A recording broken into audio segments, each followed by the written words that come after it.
Deixa eu ver se eu vou pegar aqui, só abrir o slide aqui rapidinho.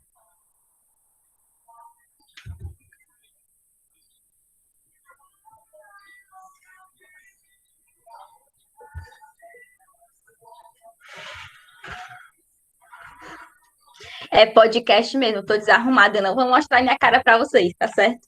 Pessoal, eu vou começar agora a aula, vou colocar o slide, tá bom? E aí, quem tiver com o livro, abrir na página 137, tá certo?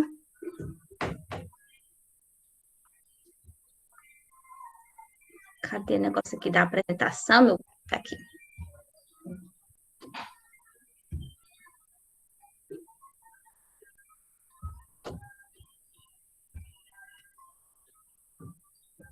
Vocês estão conseguindo visualizar aí, pessoal?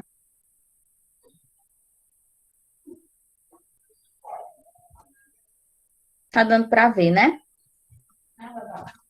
Beleza. Vamos lá. Nosso conteúdo de hoje é Geografia das Indústrias, tá certo? A gente vai começar um conteúdo do terceiro período. A gente teve nossa primeira aula, uma revisão, né, tudo mais, mas agora a gente vai dar um foco diferente. Vamos começar outra matéria, tá bom? E aí vocês tenham bastante atenção. Esse conteúdo é um conteúdo muito bom, é um conteúdo que casa com outros conteúdos da geografia, super atual, né? E, inclusive, cai bastante no Enem, tá bom? A Sara Sueli não está conseguindo ver.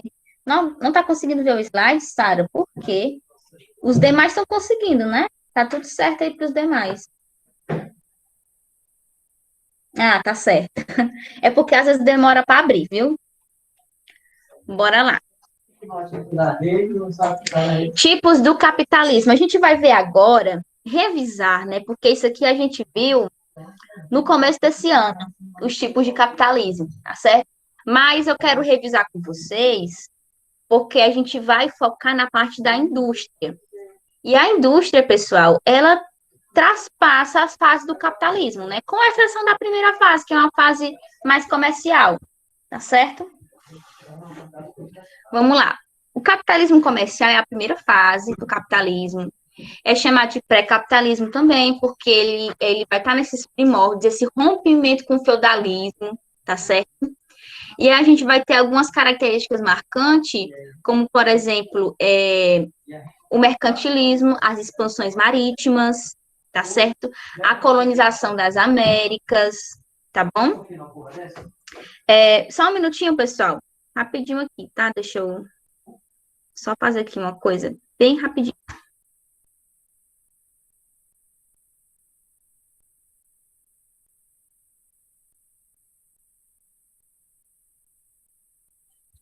Pronto, voltei, pessoal. Cadê o negócio? Tá aqui. Pronto. E aí vocês vão perceber que algumas características dessa primeira fase do capitalismo é o mercantilismo, e aqui eu coloquei, né? Tudo que configura o mercantilismo, para quem não lembra, controle estatal da economia, protecionismo, metalismo, balança comercial favorável, né? Para quem não lembra, tá certo? E a questão da colonização e expansão marítima, tá bom? Então, tudo isso aí vai configurar características da primeira fase da, do capitalismo, tá bom?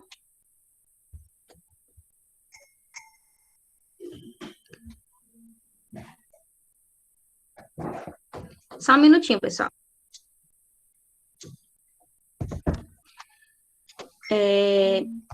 Passando aqui. Eu vou pular aqui a primeira fase, tá bom? Porque a primeira fase a gente já viu, já trabalhou, a gente já sabe como é, tá certo? A segunda fase do capitalismo é o capitalismo industrial. Passagem do capitalismo comercial para o capitalismo industrial se deu em meio à revolução tecnológica e política, tá? Então, aqui a gente vai ver que tem eventos históricos importantíssimos dentro dessa segunda fase do capitalismo, né? Primeiro, a Revolução Industrial, a primeira grande revolução, Esse slide vai ser disponível quando ele já estiver completo, tá? Porque agora, por hora, ele não está completo. Eu vou contemplar toda a unidade do livro relacionada à indústria, tá certo? Indústria e economia, nesse mesmo slide. Então, aqui eu só coloquei algumas partes. Quando ele tiver todo completão, aí eu disponibilizo para vocês, tá? Saudade de falar de rocha, é, Juan? Tá certo. A Revolução Industrial se inicia na Inglaterra em 1760 e tem como seu marco principal a introdução da máquina a vapor na produção, o que deu início à transição de uma produção manufatureira para uma produção industrial. A produção industrial tornava-se necessária, pois, com o crescimento demográfico, a expansão das cidades era necessária, que os produtos fossem criados e distribuídos com mais eficiência e escala. Né? Então, aí, pessoal, a gente vai ver que a primeira revolução industrial ela é responsável por, primeiro, crescimento demográfico, porque nós vamos ter o êxodo rural acontecendo, os camponeses saem do interior e migram para as cidades em busca de melhoria de vida, melhores oportunidades. Só que quando eles chegam lá, eles encontram mais dificuldade do que havia no campo, tá certo? Eles vão encontrar uma cidade que não tem capacidade para comportar aquela população, eles vão encontrar baixos salários, doenças, tá certo? Violência, falta de saneamento, enfim, uma situação bem deplorável de vida, né? Então, alguns até desistem da vida na cidade e retornam para o campo, tá certo?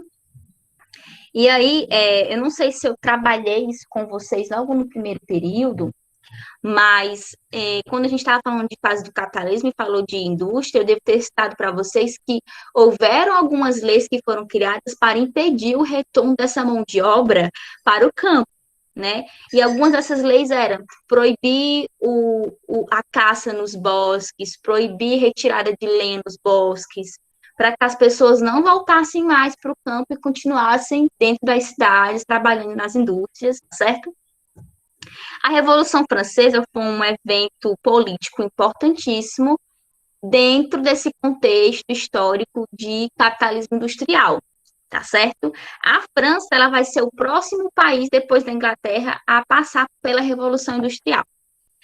Nessa fase do capitalismo, o poder passou para as mãos da burguesia, que começou a crescer com a intensificação do comércio.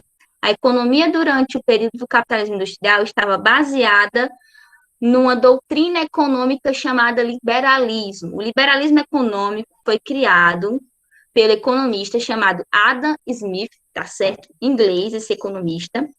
E aí, dentro desse conceito do liberalismo, o Estado, ele não pode intervir na dinâmica econômica, tá certo? É aquela história da mão invisível. A mão invisível vai regular o mercado sem a intervenção do Estado. Se ocorrer uma crise, o mercado se autorregula, o Estado não precisa se meter, tá certo? E a gente observa que existe uma série de problemas dentro desse pensamento econômico, que vão ser identificados ao longo do tempo, né? Porque as crises vão acontecendo e o mercado não se autorregula, tá certo?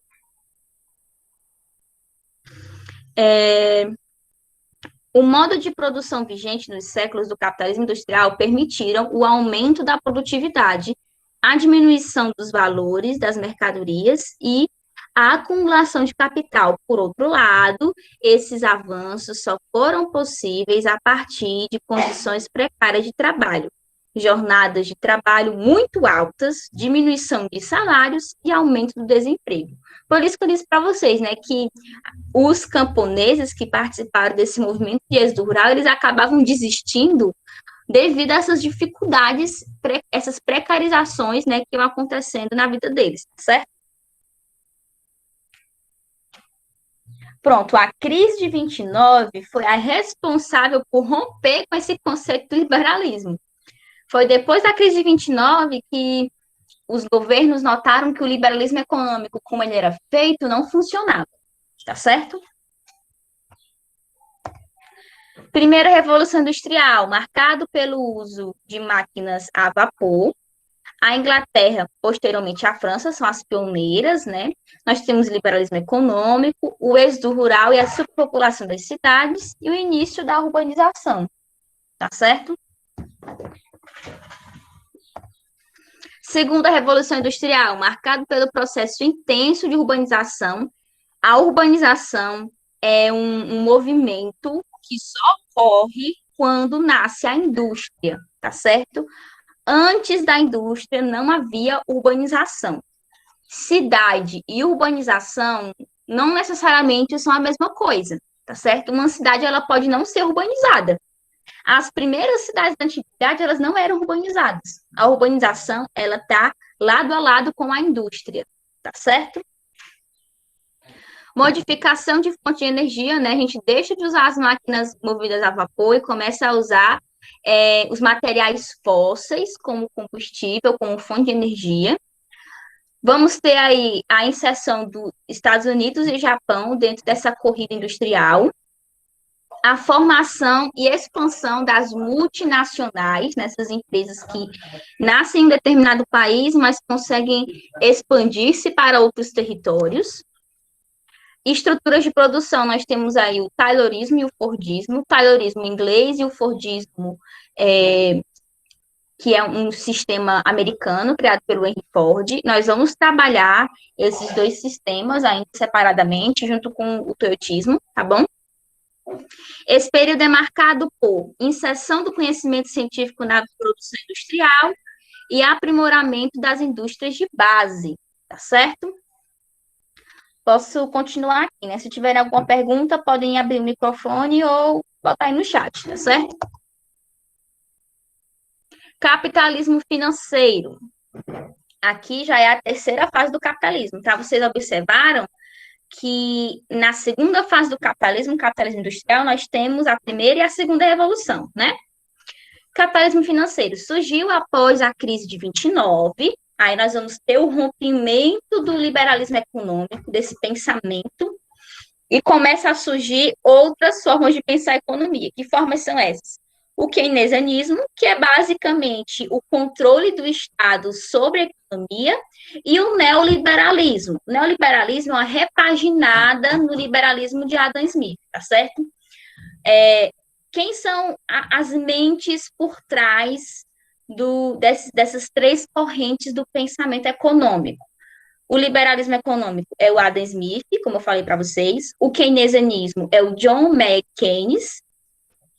E quem está por trás do neoliberalismo é o Milton Friedman, tá certo? Posteriormente eu coloco para vocês esses nomes, para vocês irem, né, pesquisando sobre, tá certo? E o neoliberalismo, ele não gosta muito da intromissão do Estado, porém ele permite que o Estado exerça um papel de fiscalizador, né? Para não deixar também a qualidade da produção, dos produtos caírem, tá certo? Então, é como se o Estado ele fiscalizasse por meio de agências reguladoras, tá certo? Principais características: urbanização acelerada, especulação financeira, os monopólios e oligopólios, que a gente já trabalhou, inclusive, que era monopólio e oligopólio, né, lá no primeiro período, tá certo? Capitalismo financeiro é a quarta e última fase. Há quem trabalhe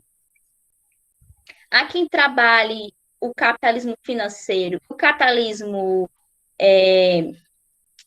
como é que eu posso dizer, meu Deus, sempre esqueço a quarta fase do capitalismo. Como é o nome? Deixa eu passar aqui o slide. Técnico-científico, é? Não, o técnico-científico é a terceira revolução. Capitalismo informacional, pronto, lembrei.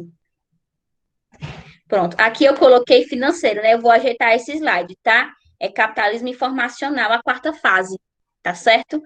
Capitalismo financeiro, a terceira, capitalismo informacional, a quarta. Há quem junte as duas como sendo uma única fase, tá certo? Mas eu gosto, né, de trabalhar elas separadas porque dá para entender melhor as duas, tá bom? O capitalismo informacional não é uma nova fase, né, mas ela está ali, se configura como uma fase. O conceito de capitalismo informacional foi discutido pela primeira vez por Manuel Castells em seu livro Sociedade em Rede, publicado em 1996, e está relacionado à Revolução Tecnológica, ou seja, a terceira Revolução Industrial ou Revolução Técnico-Científica Informacional, tá certo? O capitalismo informacional é caracterizado pela globalização, pelos avanços no meio de comunicação, então, criação da internet, telefones celulares, tá certo? E também a capitalização, a criação de mercados por meio desses fluxos, tá certo?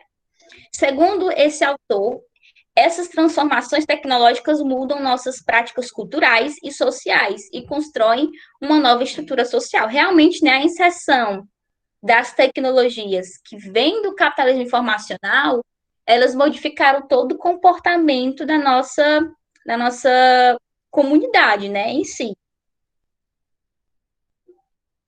Rafael, tudo bem? Você precisa sair, né? Eu entendo, eu vou deixar essa aula gravada mesmo, aí depois você assiste, tá certo? Vou aqui avançar. A terceira revolução industrial que eu falei para vocês é uma característica da quarta fase, né?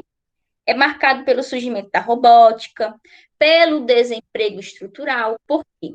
Porque com a modernização das indústrias, agora não é necessário que o ser humano execute certas funções. Logo, essas pessoas acabam perdendo seus empregos, seu espaço dentro da indústria, tá certo? Então, a falta de especialização, a falta de estudo, acaba fazendo com que o desemprego estrutural aconteça, tá certo? Surgimento das terceirizações, divisão espacial dos processos de produção, você vai ter uma maior divisão dos setores industriais, né? A questão das multinacionais, elas vão aumentando, tá certo? E o sistema toyotista é um dos sistemas de produção mais fortes desse período, tá certo? Categorias industriais. Nós temos aqui algumas formas de categorizar as indústrias, tá certo? Eu vou trabalhar com vocês algumas mais importantes, tá bom? E aí, eu vou deixar de antemão aqui para vocês lerem, deixa eu ver aqui a página. Página 142 e página 143, tem um infográfico muito interessante, vocês vão ler, tá certo? Vou deixar no chat também anotado. E vocês vão ler em casa aí, a partir da página 147 e 148 e 149. Vou colocar no chat com a minha outra conta. Página 147, 148 e 149, tá? Vocês leiam, tá certo? Essas partes aqui muito importantes do capítulo para vocês. E a 142 e 143 é o único infográfico que tem no capítulo, tá certo? Vamos aqui ver uma classificação de tipos de indústria segundo função, tecnologia e aplicação de recursos, tá certo? O que seria uma classificação segundo a função? Eu vou dividir as indústrias em germinativas e de ponta, tá certo? Quais seriam as indústrias germinativas? São as que geram o aparecimento de outras indústrias, exemplo, a petroquímica, né? Então, são indústrias que vão dar origem a outras indústrias. O que seria uma indústria de ponta? São as indústrias dinâmicas que comandam a produção industrial. São as indústrias químicas, automobilísticas, indústria a própria indústria de refinaria, né, que está ligada à petroquímica, tá certo? Andressa, Oi. repete a última parte, por favor, que eu não escutei direito. Eu estava falando aqui as classificações segundo função, aí tem a germinativa e a de ponta. Indústrias germinativas e indústrias de ponta. As germinativas dão origem a outras indústrias. As de ponta são aquelas mais tecnológicas, as que comandam a produção, tá certo? Segunda tecnologia, nós temos as empresas, as indústrias tradicionais e as indústrias dinâmicas. As tradicionais, elas ainda têm um processo de produção arcaico, né, ligados à primeira revolução. E as dinâmicas já são mais desenvolvidas, tá certo? Elas já usam mais da robótica, tá bom? E nós temos aqui, segundo a aplicação dos recursos ou fatores, nós temos as indústrias de capital intensivas e de trabalho intensivo. Qual é a diferença? As de capital intensivo, as que aplicam os maiores recursos nos fatores capital e tecnologia, são aquelas que investem pesado mesmo, e tem as indústrias de trabalho intensivo, as que empregam muitas pessoas, tá certo? E aí é importante lembrar que cada setor industrial tem a sua necessidade, né? Alguns vão ter a necessidade de mais mão de obra do que tecnologia, tá certo? Então é importante a gente analisar cada necessidade, tá bom? Aqui é um tipo de classificação, tá certo?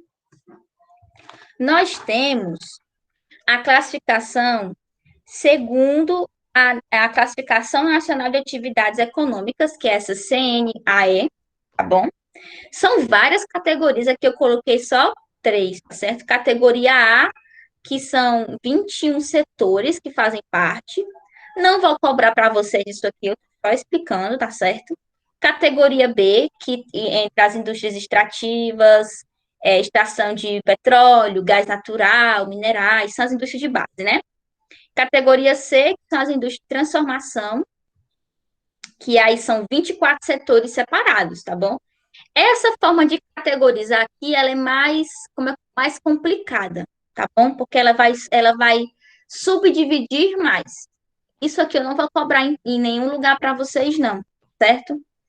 Agora, eu quero que vocês saibam essa classificação aqui, segundo função, tecnologia e aplicação, e essa classificação aqui, ó, que é a classificação basicona que todo mundo tem que saber.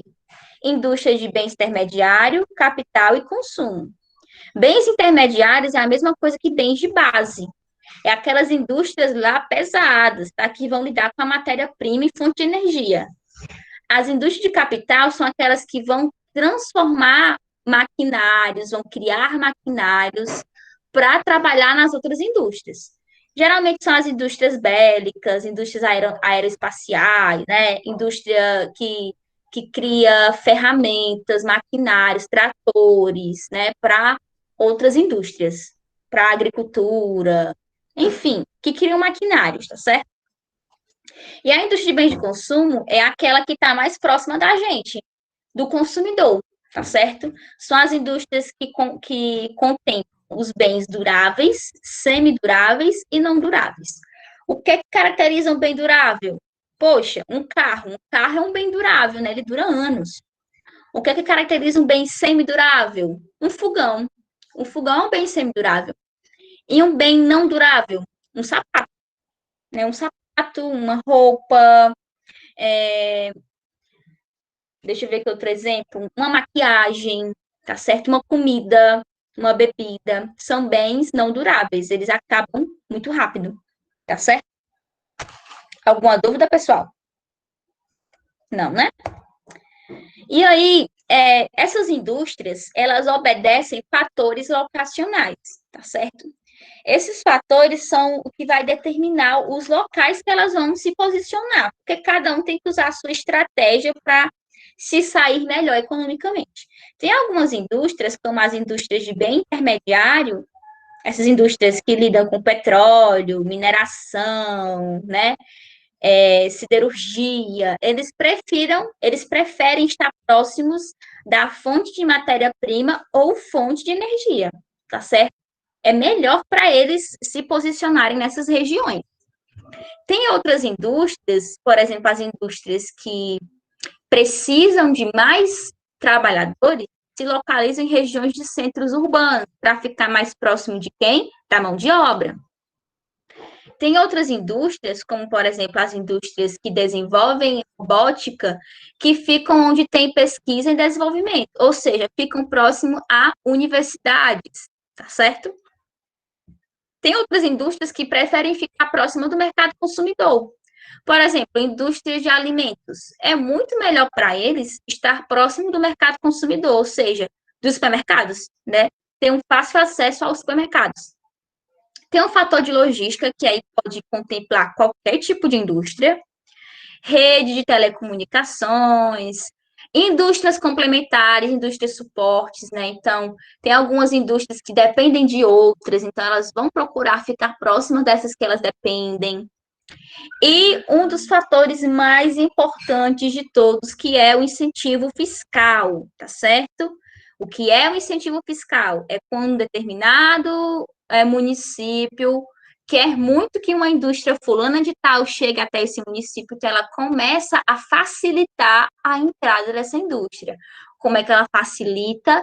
Isentando de impostos, tá certo? Vai isentando os impostos. Aí a indústria vai ver qual é o município que tem uma característica mais propícia para ele de incentivo fiscal, de matéria-prima e mão de obra, e aí ele vai ficar lá, tá certo?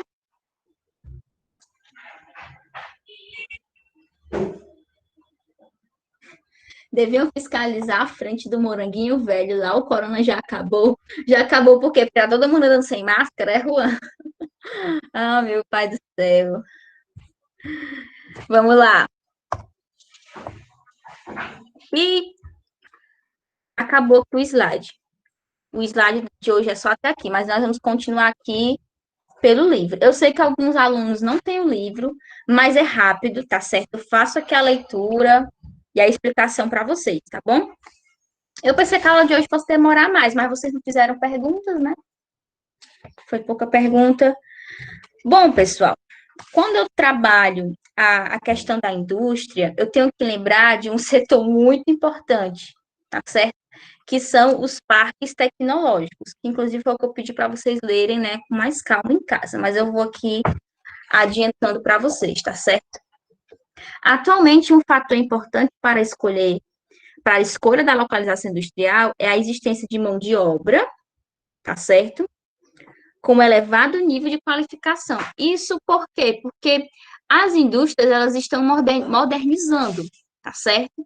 E aí é mais importante que você tenha uma mão de obra qualificada, mesmo que ela seja pequena, do que muita mão de obra, mas que não tenha conhecimento básico de nada, tá certo? Por isso que é fácil você analisar que, antigamente, uma pessoa que tivesse o ensino fundamental conseguia um emprego numa indústria facilmente. Hoje em dia, tem certos setores industriais que pedem que você tenha curso técnico. Então, assim, não é tão fácil quanto parece, né? Você tem que ter um nível de especialização para adentrar dentro do setor industrial, tá certo? É tanto que você pode observar que existem vários cursos, né? Para eletrotécnica, por exemplo, para você poder se capacitar em reparos na parte elétrica dos setores industriais. Tem cursos de técnico em segurança do trabalho, tem vários cursos que vão te oportunizar se inserir de forma mais qualificada dentro das indústrias, tá certo? Não por acaso as empresas de semicondutores, microchips e informática, telecomunicações e novos materiais, como biotecnologia, entre outras, se concentram mais próximo dos parques tecnológicos ou parques científicos, tá certo? Que também podem ser chamados de tecnopolos. Então, são três nomes aí que é a mesma coisa: parque tecnológico, tecnopolo, parque científico, tá certo? E o que é um parque científico tecnológico? De acordo com a Associação de Parques Científicos do Reino Unido, um parque científico é um apoio a empresas e uma iniciativa da transferência de tecnologia, que, três pontos. Isso, eu estou lendo a página 49, viu? Incentiva e apoia a criação e a incubação de empresas inovadoras. E aí, pessoal, por que as universidades são importantes? Porque dentro das universidades nós temos os laboratórios, tá certo? E nos laboratórios é que são desenvolvidos novos protótipos, são desenvolvidos ciência, tá bom? E aí a ciência é importantíssima dentro da indústria, tá certo? Essas incubadoras, elas são nada mais nada menos do que laboratórios, tá bom? Só que são laboratórios em forma de empresas. Empresas que são empresas júnior de universidade, coisas assim ligadas à universidade, tá certo? Oferece um ambiente em que grandes empresas transnacionais podem desenvolver interações estreitas e específicas com um centro local de produção de conhecimento, trazendo benefícios mútuos, ou seja, a indústria entra em comunicação com um centro de pesquisa, um centro universitário, e aí eles vão trocar conhecimentos, vão se ajudar para poder desenvolver melhores técnicas e tecnologias, tá certo? Possui ligações formais e operacionais com o centro de produção do conhecimento, tais como universidades, institutos de ensino, como havia falado para vocês, né? Então, o Tecnopolo, ele tem que ter uma ligação com a universidade, ele tem que ser feito dentro de uma produção científica, tá certo? Ele tem que ter produção científica, para poder ter respaldo e ter também, né, a parceria de outras indústrias maiores, tá certo? Pessoal, por enquanto é isso. Vocês têm alguma pergunta sobre os fatores locacionais, sobre as revoluções? Vocês têm alguma pergunta sobre os sistemas de produção, alguma coisa assim do tipo? Tá tudo ok para vocês? Estou vendo aqui no chat aí só falando de moranguinho, de aula de campo. Não vi nenhuma pergunta.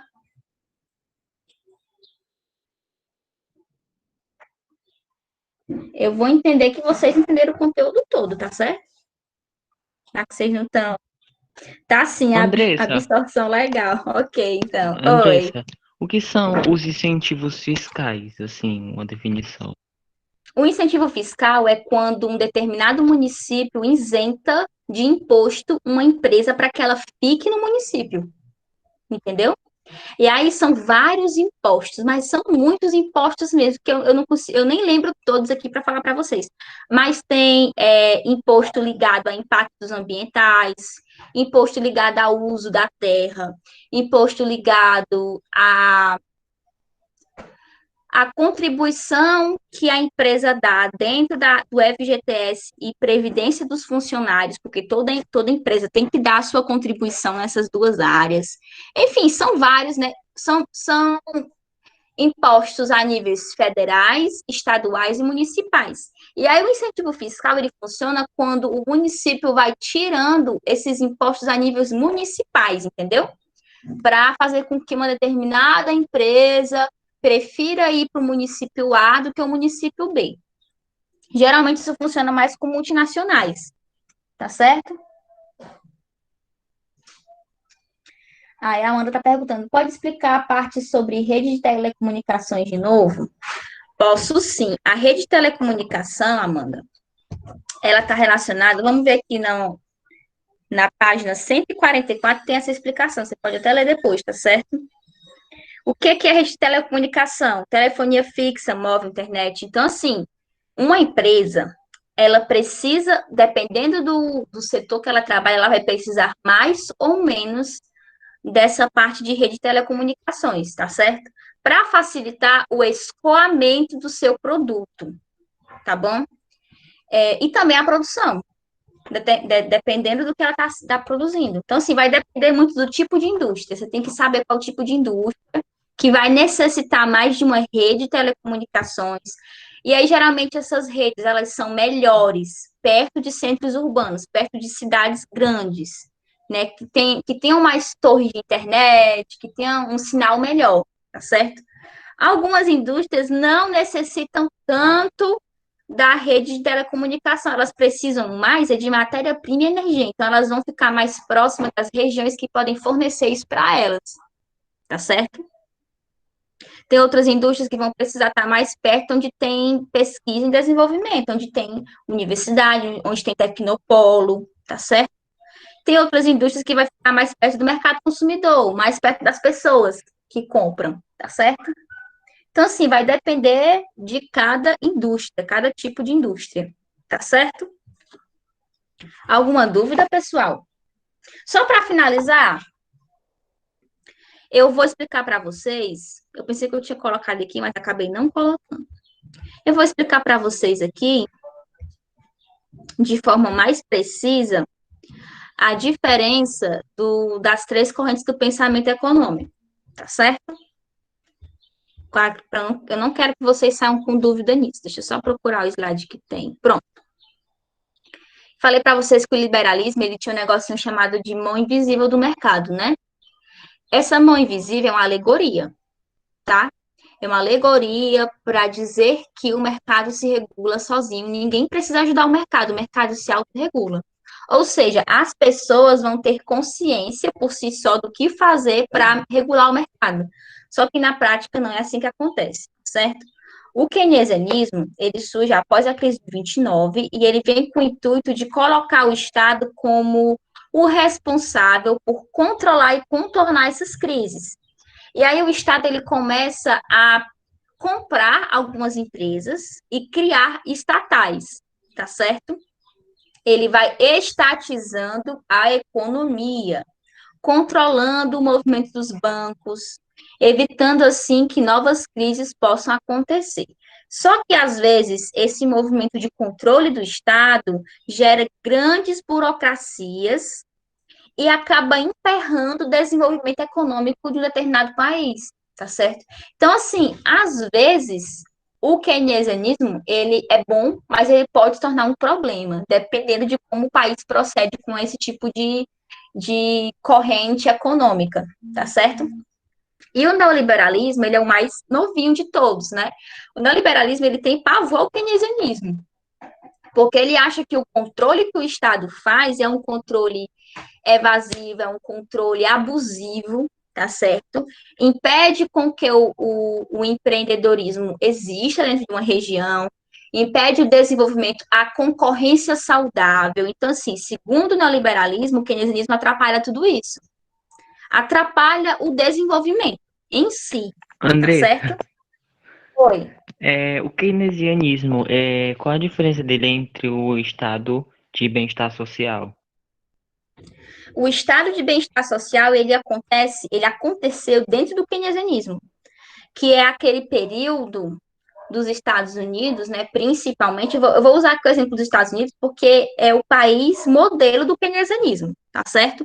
O keynesianismo ele foi criado por um professor, que é o John Maynard Keynes, ele era inglês, mas quem aplicou o keynesianismo foi o presidente Roosevelt lá nos Estados Unidos. Se eu não me engano, foi o presidente Roosevelt, agora eu não tô... Acho que foi o Roosevelt mesmo. E aí, isso aí é uma situação que vai passar pela Primeira e Segunda Guerra e acaba na década de 50, tá certo? Eu coloquei aqui 1950, porque 1950 vai ser a década chave do bem-estar social, né? Que é quando o americano ele consegue viver no subúrbio. O que é o subúrbio? É aqueles bairros de casas, todas iguaizinhas, com jardins maravilhosos, onde as crianças andam de bicicleta, né? Longe do centro urbano, longe das indústrias, longe da poluição. O subúrbio é aquela região onde todo americano consegue viver com uma qualidade de vida. E aí, nesse período da década de 40 e 50, que configura o bem-estar social, as pessoas, os americanos, eles tiveram mais oportunidade de viver nos subúrbios, tá certo? O subúrbio era sinônimo de classe média, tá bom? E aí, a gente vai ver que isso vai entrando em decadência após a década de 50, lá 60, 70, começa a acontecer uma decadência nesse bem-estar social. Por quê? Porque a economia ela vai novamente entrando em outras crises. E essas crises são ligadas a outros problemas internacionais, certo? É ligada ao aumento do preço da alta lá do petróleo, né? Alta dos barris, na década de 70, em 1979, vai ter a guerra do Afeganistão, e essa guerra vai fazer com que o barril do petróleo fique custando US$ 36 o barril. Então, para a época, isso era um absurdo, tá certo? E aí, deixa eu ver aqui outro exemplo. As próprias guerras que os Estados Unidos vão se envolvendo, guerra do Vietnã, guerra das Coreias, guerra do Afeganistão, guerra do Iraque. Então, essas guerras, elas ajudam a propagar crises econômicas dentro do país também, tá certo? Então, é um conjunto de coisas, tá bom? É um conjunto de coisas. E aí, o neoliberalismo, que é criado pelo professor Milton Friedman, ele é uma proposta que tenta fazer um contraponto com o keynesianismo. Ele vai mostrar como o keynesianismo pode ser perigoso para a economia. Lógico, eu estou falando isso aqui de acordo com o pensamento neoliberal, tá certo? Eu sou uma pessoa que tende a gostar mais do keynesianismo, mas de acordo com o neoliberalismo, o keynesianismo aplicado, né, a estatização da economia faz com que o desenvolvimento econômico e industrial seja retardado, que a burocracia aumente, enfim, pode trazer uma série de problemas que podem resultar em novas crises econômicas, entende? Então, é meio que um contra o outro aqui. O keynesianismo vai contra o liberalismo, o neoliberalismo vai contra o keynesianismo, tá certo? É basicamente isso. E aí, pessoal, nas outras aulas, eu vou trabalhar com vocês os tipos de sistema de produção, que é o Fordismo, Taylorismo e Toyotismo. Vou trabalhar com vocês também indústria no Brasil, tá certo? A gente vai ver como é que se dá a industrialização brasileira. E é isso. Vocês têm mais alguma dúvida? Alguma coisa que vocês queiram perguntar?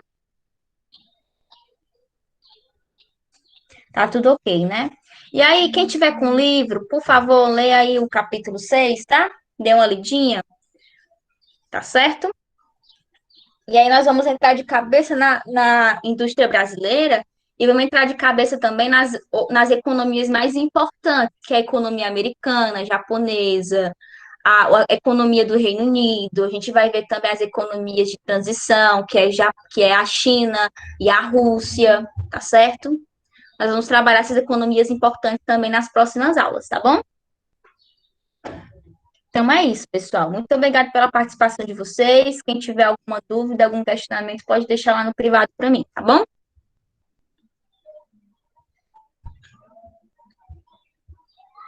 Vou encerrar aqui a gravação.